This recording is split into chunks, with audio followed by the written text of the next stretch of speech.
Canadian publishing is in a state of emergency. That's what indie poet and publisher Mingus Tourette says. So he's got the cure.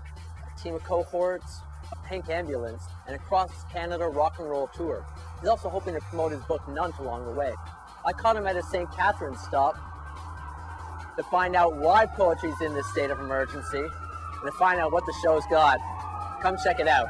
Used to drive an 84 Buick Skylark, and there was one summer before ever meeting America, when Nat and I were still deeply entrenched in each other's flesh. Put some hot on A lot of times when I'm driving this thing down the road, I'm like, it's hard to believe that you're in Thunder Bay or something with a pink ambulance. It's like we don't have hurricanes to entertain us, so we fill this flatland with something, whether it be pink ambulances or train tracks or love. This whole tour is about sodomy and gunfire. Get ready this evening. There's going to be a big hot poetry reading downtown. What I call it, the ultimate expression of artistic desperation. Please allow us to twist your paradigms. I'm not sure why some people have found this offensive. I think everybody can appreciate a nun in a gas mask. I wanted to promote my book, but I realized after a while that promoting a book of poetry isn't just going to cut it. I sort of had to get bigger, you know, if you want to reach a wider audience. So I wanted to try and promote poetry to the masses as well. Spread the word. So I wanted to do something that would stand out, and a pink ambulance stands out. Hey, from Ride the Nation Tour, who's this? 1 second, you can talk to Mingus. Pretty much what I want to do is I want to travel and I want to write. It's just that there's not always opportunity for that to happen, like in real life. So I think this was just, I don't know, it's pretty fucking magical. I can see my voice limp and clogging the drain pipe of words. I feel rumbling to clear the air. I drip, drip, drip sometimes instead of pouring. There you go. 6 books. If I could sell 6 books. The book is called Nunt.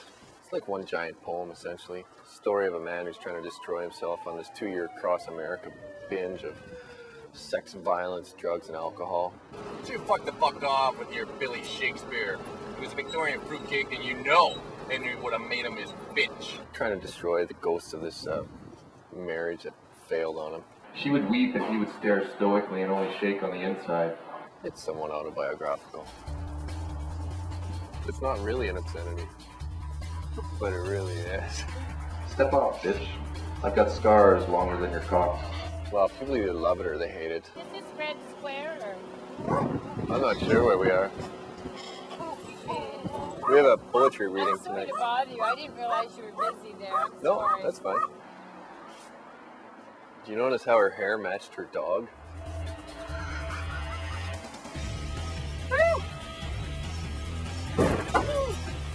What did you just hit? Lamppost. No! It's always a struggle for poets, and it will always be a struggle for poets, no matter what. And so maybe this was a little over-exuberant, maybe a little naive to think that, hey, you could actually get people to really pay attention. But I think, on the other hand, there has been some people that have come and seen the shows and been really impressed and have walked up after and said, you know, that totally blew me away. Sorry, my friend's a welder. Nobody has to know it's the only one you've ever written like that. I'm fucking essential. I think it should just happen more often. Because I know people all across the country that are writers, and they would fucking love this. You get these really magical sort of nights that happen, like on a good night of poetry. The old man with the wide gin eyes and the beard notices me, writing in my book, and says, in one moment of hard thought before flowing on, you just do as much as you can and the sparks will come off in your wake, and some will glimmer and fade, and others will burn so long, no one will be able to ignore them. Thank you.